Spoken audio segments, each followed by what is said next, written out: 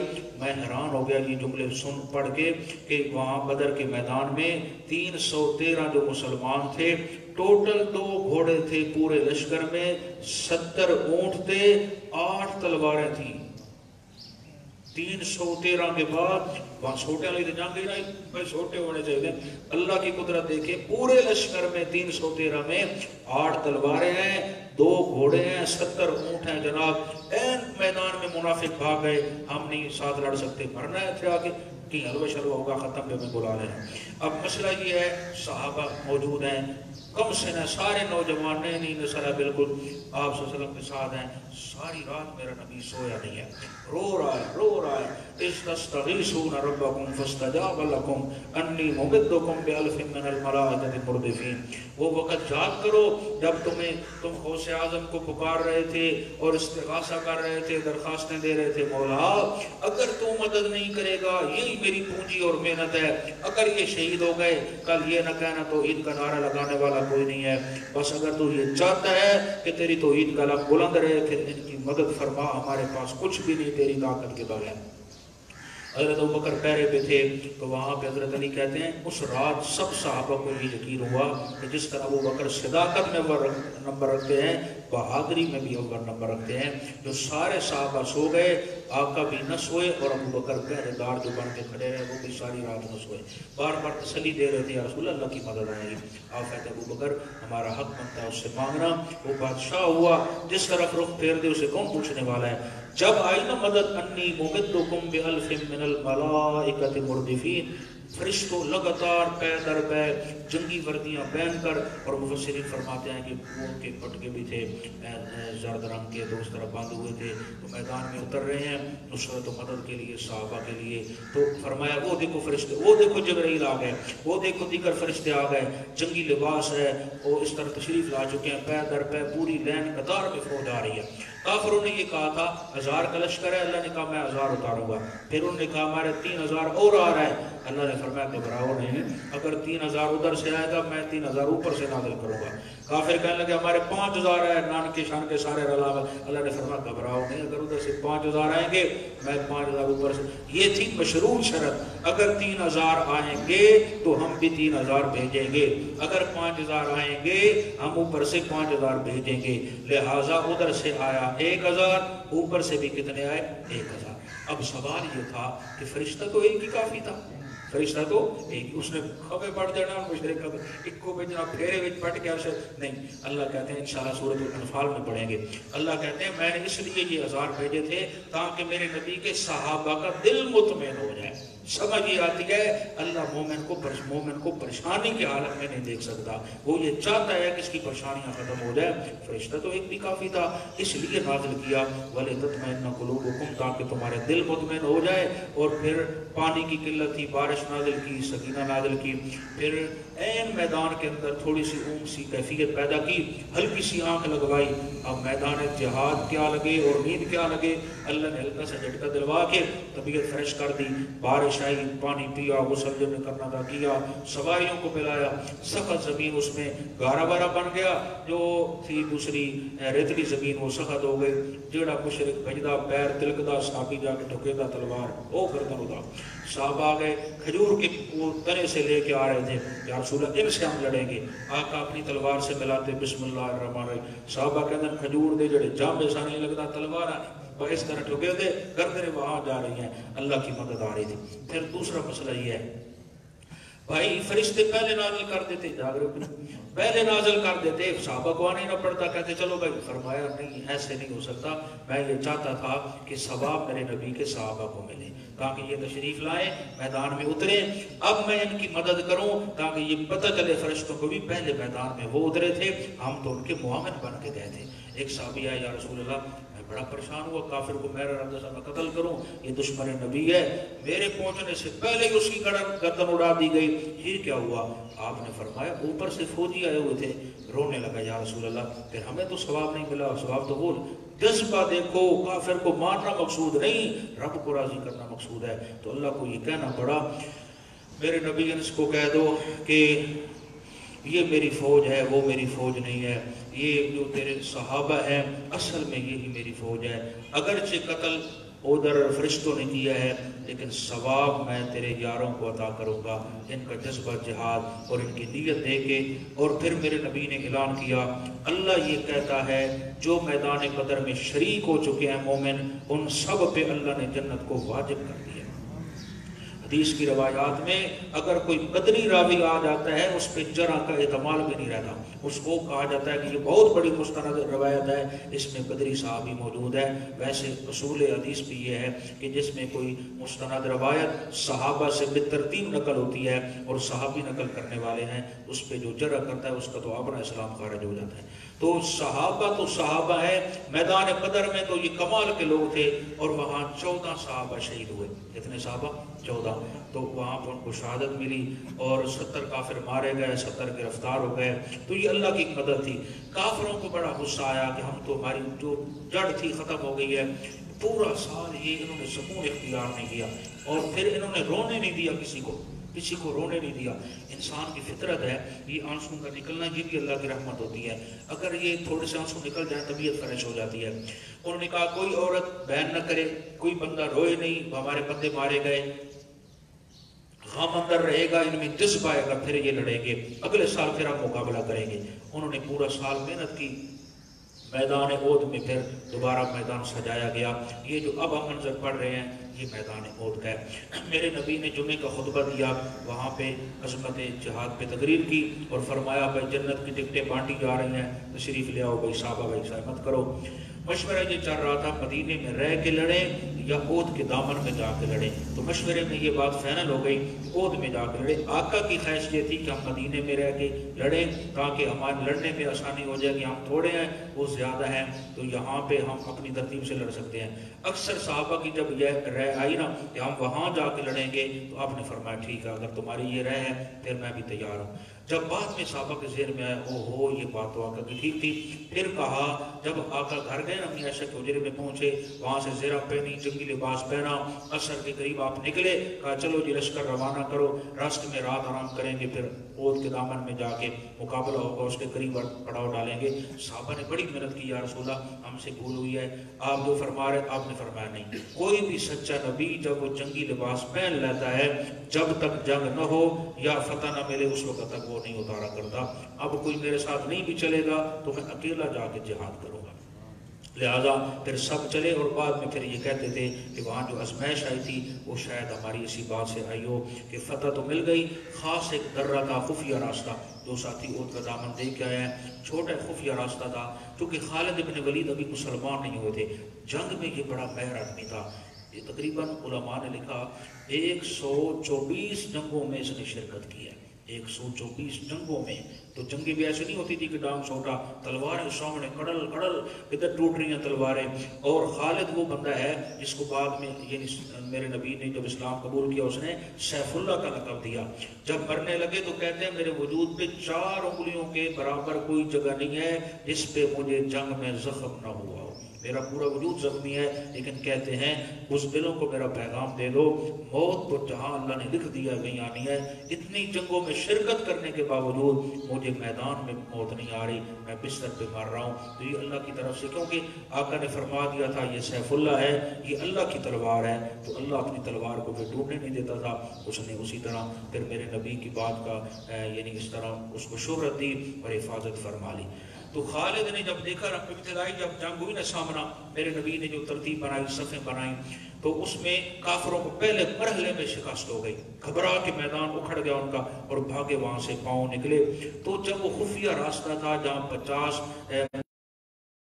خاص اس خفیہ راستے پہ، ان میں تھوڑا سا اجتہادی بھول ہوئی کہ مقصد فتح تھی وہ ہو گئی ہے، اب ہمیں جانا چاہیے۔ اتنی سی مسٹیک میں اللہ نے فتح کو شکست میں بدل دیا۔ خالد نے فوری اسی راستے خفیہ سے سوار داخل کیے، یہ اپنی تلواریں نہموں میں ڈال کے مل رہے تھے۔ اچانک جب دھاوا بولا گیا، پھر جو سامنے آیا وہ شہید ہوتا گیا۔ ایسی پوزیشن بن گئی کہ میرے نبی کو بھی وہاں پہ ایک ظالم نے جب تلوار ماری تو آپ ایک گڑھے میں گر گئے، اور جنگی ٹوپی کی کڑیاں آپ کے رخساروں میں داخل ہو گئی، اور سامنے کے دندان مبارک شہید ہو گئے۔ وہاں حضرت مصعب شہید ہوئے تو اس شیطان نے خبر مشہور کی ان محمد قد قتل، کہ آقا کو شہید کر دیا گیا ہے۔ اس خبر نے صحابہ کے پاؤں تلے سے زمین نکالی۔ پھر زوردار صحابہ نے تقریریں کی اور بیانات، نعرے لگائے کہ آؤ ہم جس کام میں نبی نے جان دیا ہم بھی دیں گے۔ تو بہرحال سب جب منظم ہوئے، دیکھا کہ آپ زخمی ہیں لیکن ابھی دنیاوی حیات میں ہیں، تو بہرحال مدینے تک یہ خبر پہنچی، جس میں حضرت فاطمہ الزہرا کو بھی آنا پڑا، اور آقا کی پھوپھی صفیہ بھی تشریف لائی، اور اس طرح اور باتیں بھی ہیں، وہ بھی انشاءاللہ آگے پڑھیں گے۔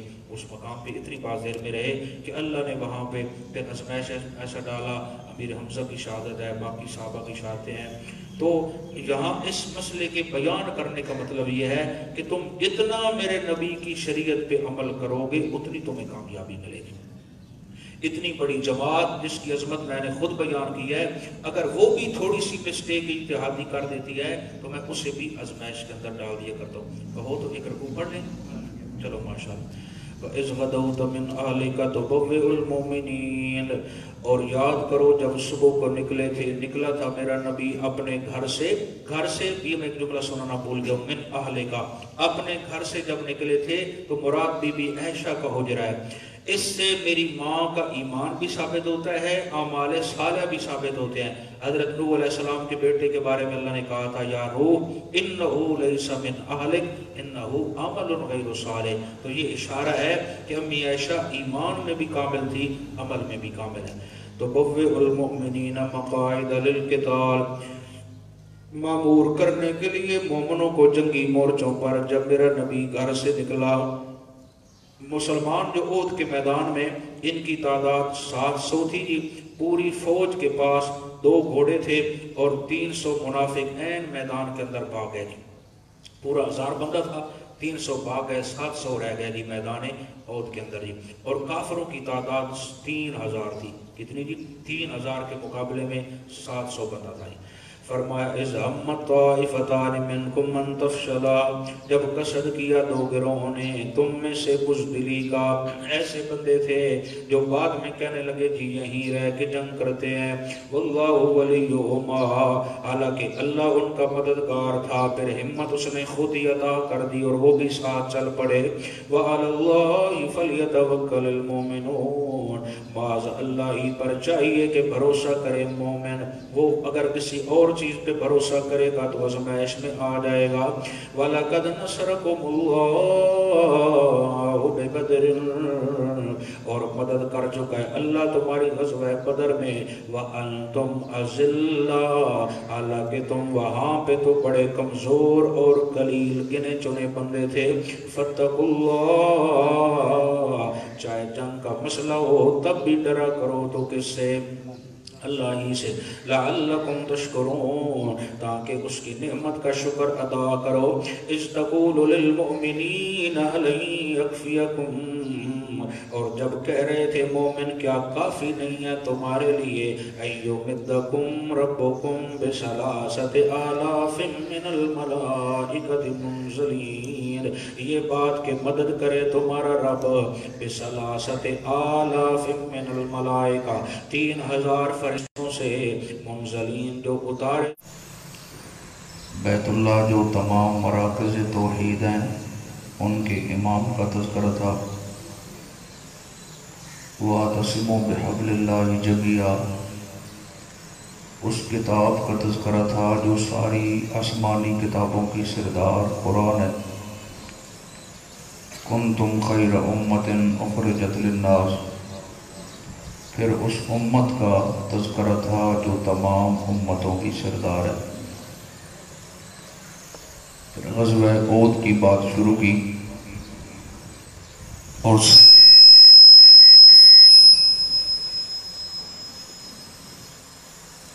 ساتھ یہ بتایا کہ ہم نے تمہاری مدد بدر میں کی تھی وَأَنْتُمْ أَذِلَّةٌ، جبکہ وہاں پہ تم انتہائی کمزور تھے۔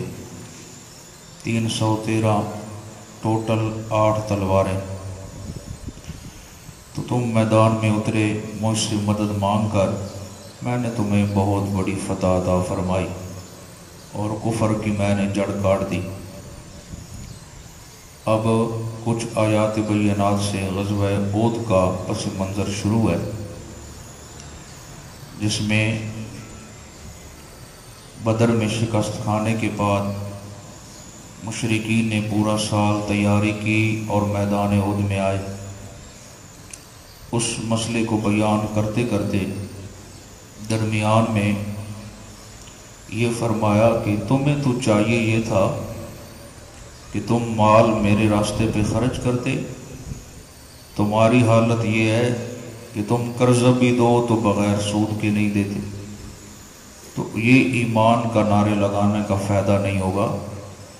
جو سود خور ہے، لا تاکلوا الربا اضعافا مضاعفا واتقوا اللہ لعلکم تفلحون واتقوا النار التی اعدت للکافرین۔ امام اعظم ابو حنیفہ رحمۃ اللہ تعالی علیہ فرماتے ہیں سودیوں کے لیے یہ آیت انتہائی سخت وعید پہ مبنی ہے، جس میں آگے سزا جہنم بیان کی جا رہی ہے۔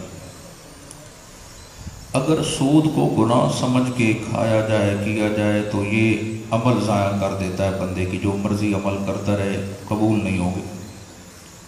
اگر یہ سمجھے کہ یہ حلال ہے تو اب کافر ہو گیا ہے، پھر اس کا ٹھکانہ جہنم ہے۔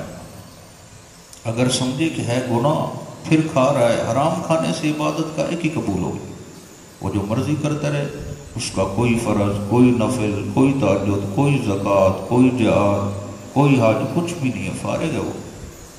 اگر یہ سمجھتا ہے کہ یہ حلال ہے، احل اللہ البیع وحرم الربا، اگر تجارت حلال ہے تو یہ حرام کیسے؟ اب جب حجتیں پیش کی شرعی دلائل میں، اب شریعت کہتی ہے اعدت للکافرین، یہ تو کافر ہو گیا اور اس کا ٹھکانہ تو جہنم ہے۔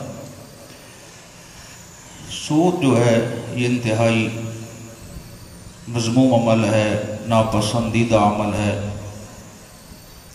اور یہاں تک فرمایا ڈرانے کے لیے اگر تم باز نہیں آتے تو سنو میں اللہ سے تمہارا اعلان جنگ ہے اور میرے رسول سے تمہارا اعلان جنگ۔ یہ بتانا مقصود تھا کہ کوئی مغالطے میں نہ رہے، بھرا اللہ سے بھی کوئی جنگ جیت سکتا ہے، آمنہ کے لال سے بھی کوئی جنگ جیت سکتا ہے، اپنا نقصان کر رہا ہے بھائی۔